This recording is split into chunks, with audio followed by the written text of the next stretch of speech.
Ok, vamos a comentar un excelente libro. Voy a presentar mi pantalla.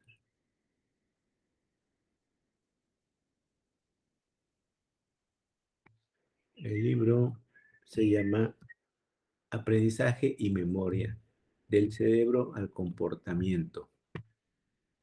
¿Sí? Y este es de la editorial McGraw-Hill. Los autores son Mark A. Glock, Eduardo Mercado y Catherine Myers. Myers. Este libro es del 2008, la edición en inglés, y en el 2009 la traducción al español. Aquí están los capítulos, que son 13. El capítulo 1 se llama La psicología del aprendizaje y la memoria. Capítulo 2, neurociencia del aprendizaje y memoria. Capítulo 3, memoria episódica y semántica. Memoria para hechos y eventos. Capítulo 4, memoria de habilidades. Capítulo 5, memoria de trabajo y control ejecutivo. Capítulo 6, aprendizaje no asociativo. Aprendizaje acerca de eventos repetidos. Capítulo 7, condicionamiento clásico.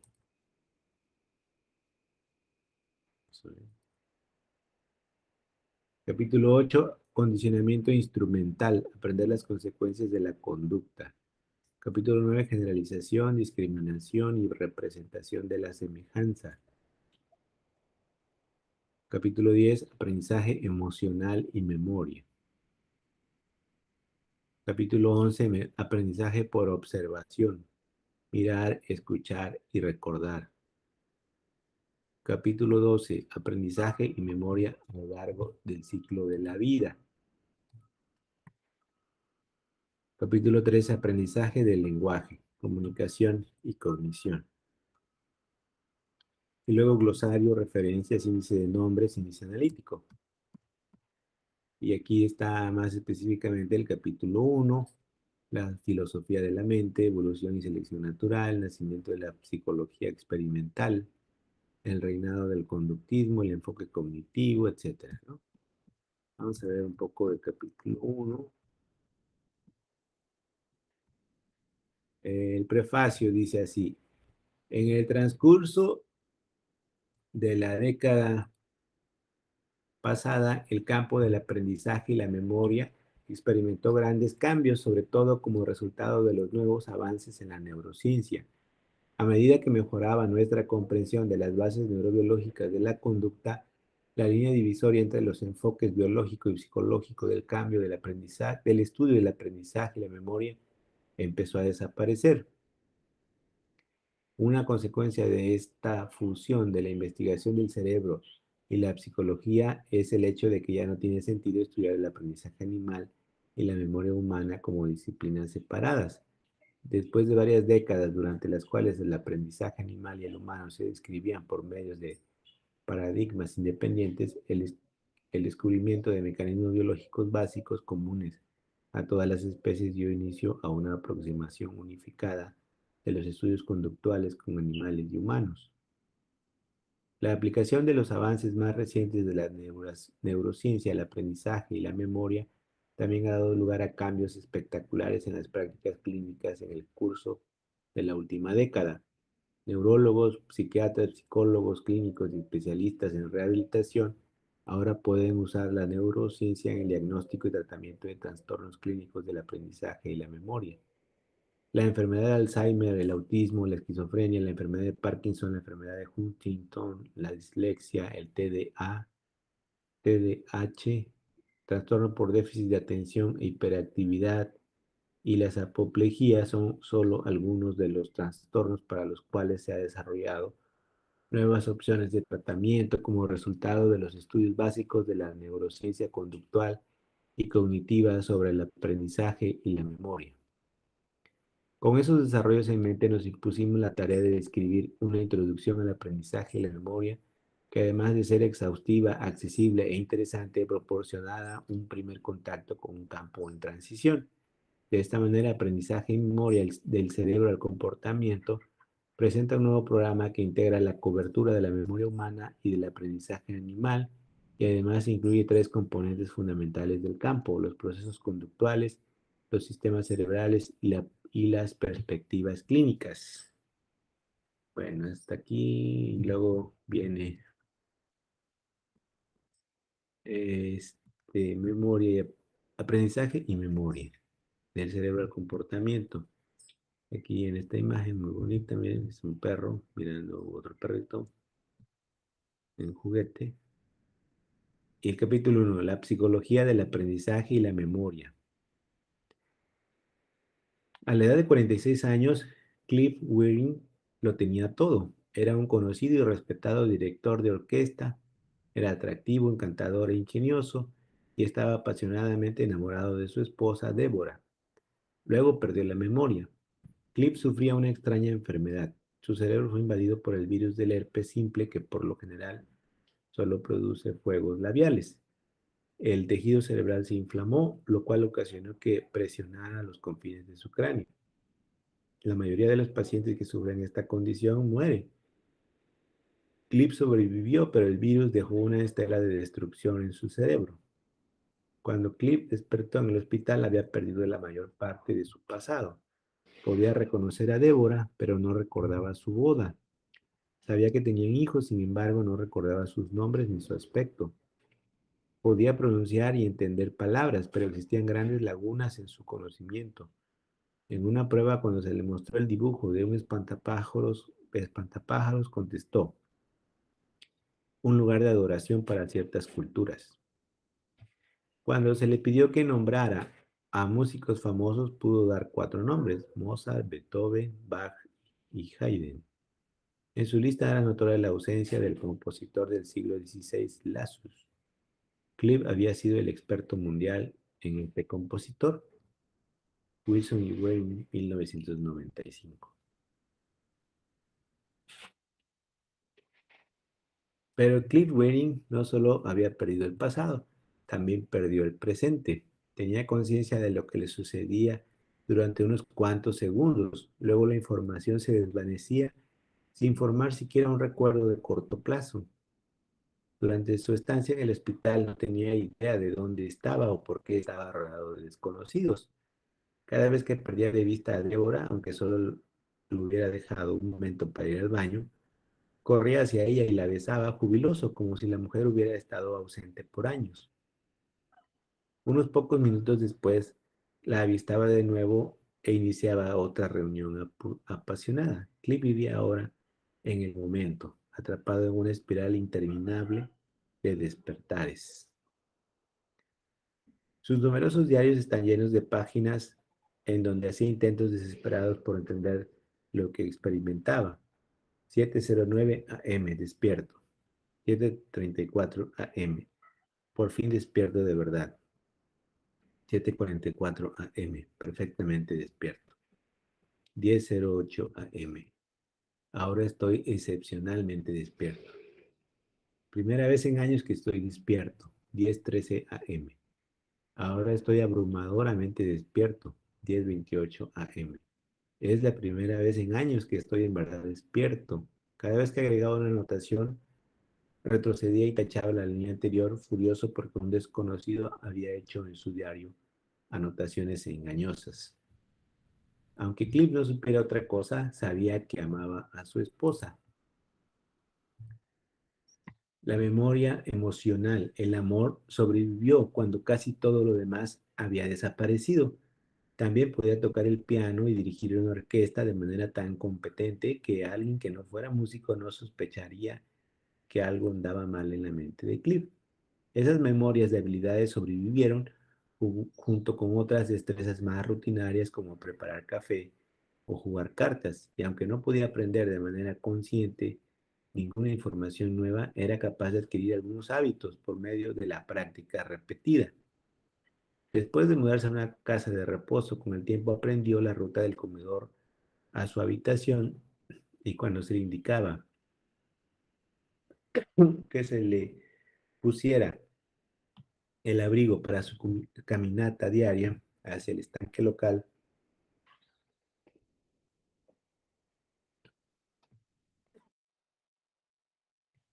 Preguntaba si era la hora de alimentar a los patos.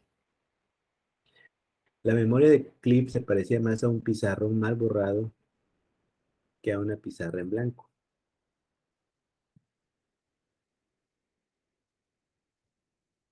¿no?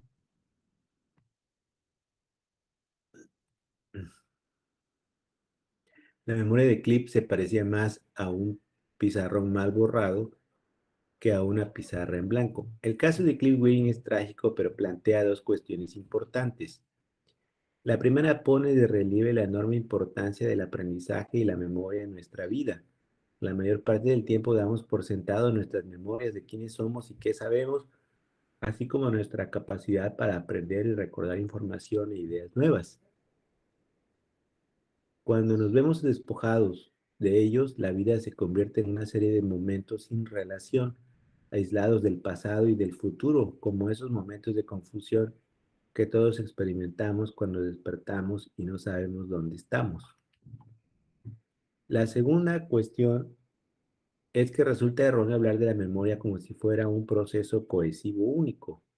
En realidad existen muchas clases diferentes de memoria y, como sucedió en el caso de Clip, algunas pueden resultar dañadas mientras que otras son respetadas. De manera normal, esas diferentes clases de memoria funcionan juntas a la perfección y por ello no estamos al tanto si codificamos la información como un hecho, un hábito, una habilidad o una emoción. Pero esta ecuación es en muchos sentidos ilusoria. Al hacer frente a los límites de esta ilusión podemos empezar a entender cómo opera la memoria, tanto en las personas sanas como en los individuos cuya memoria se ha desmoronado.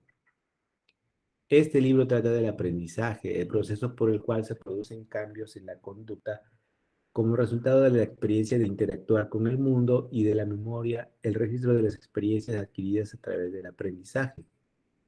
El estudio del aprendizaje y la memoria empezó muy temprano en la historia de la humanidad y continúa en la actualidad, a medida que algunas de las mentes más importantes de la humanidad han tratado de dilucidar la interrogante de cómo aprendemos y recordamos.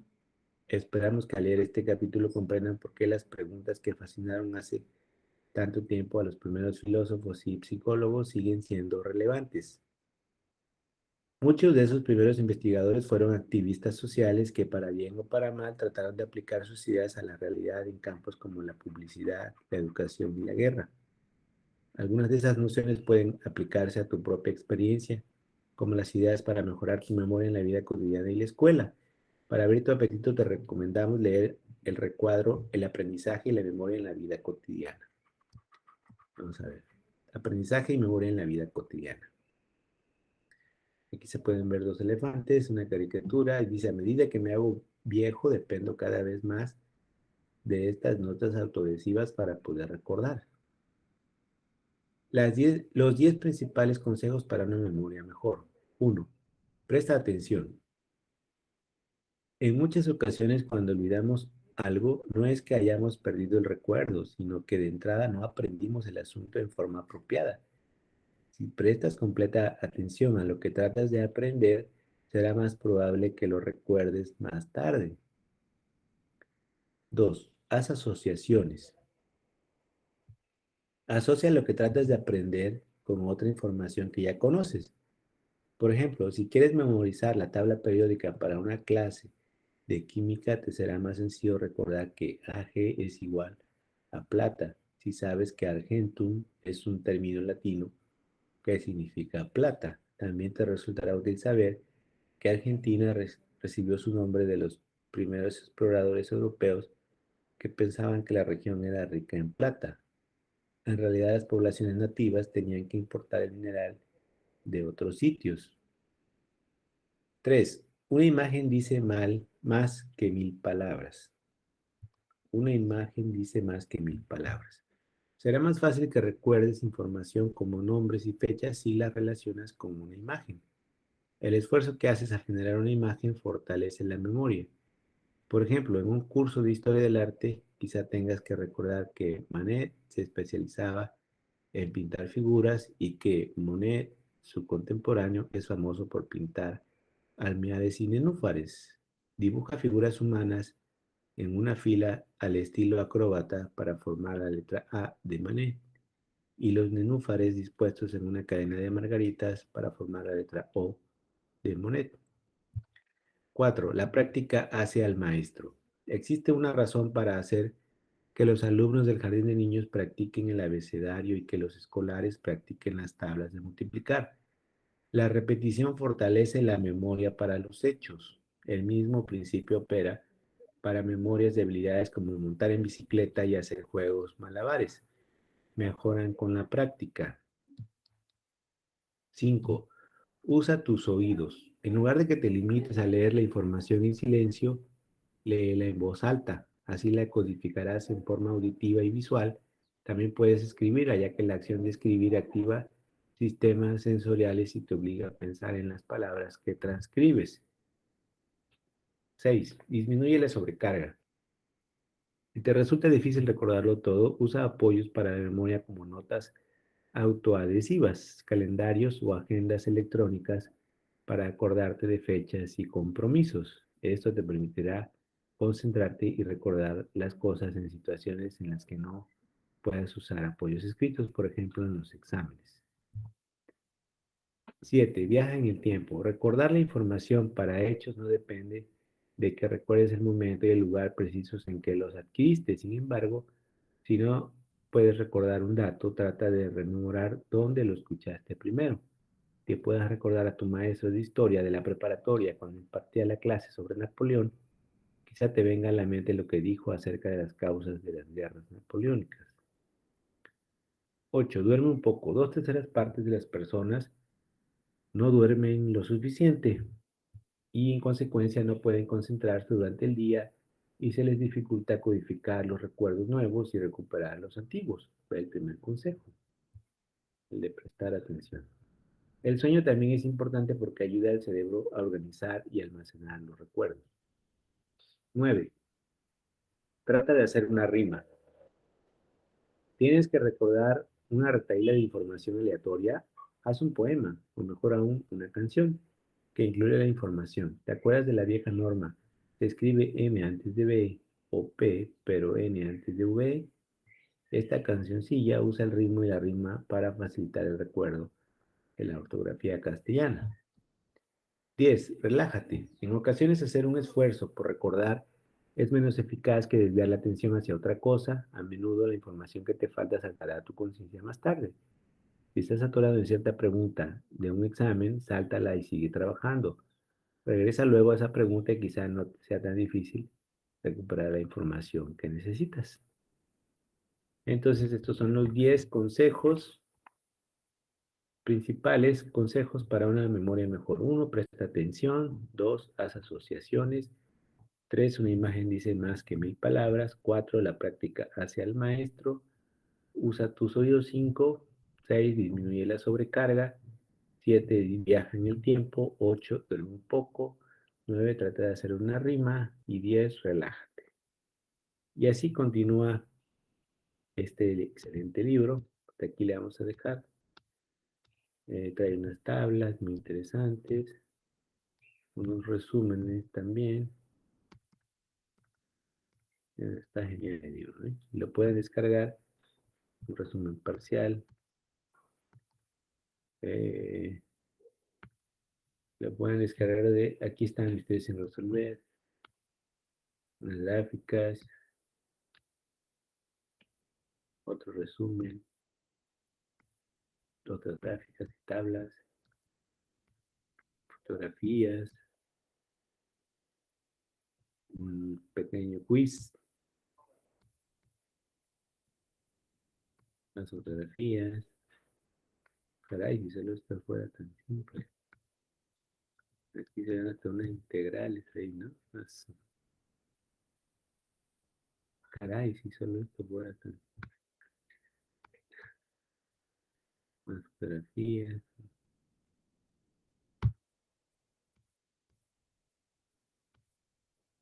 las rotas. Estímulo, respuesta, estímulo, respuesta. ¿Qué nunca piensas?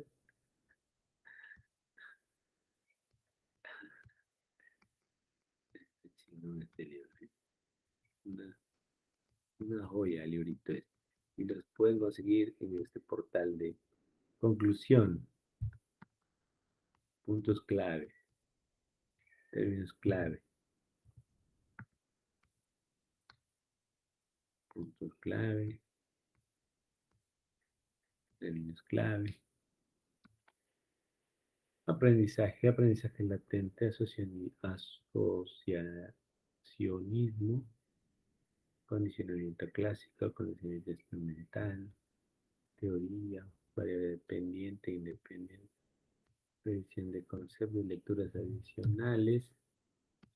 Y aquí viene este de los Guerin, la esposa que cuenta su propia historia y la de su marido. Aunque la memoria de Cliff ha mejorado un poco en las 2 décadas transcurridas, desde su enfermedad sigue fuera de tiempo, viviendo en una espiral interminable de despertares. Las únicas constantes en su vida siguen siendo la música y el amor por su esposa. Ahí está. Excelente libro. Hasta aquí esta primera aproximación. ¿Qué opinas?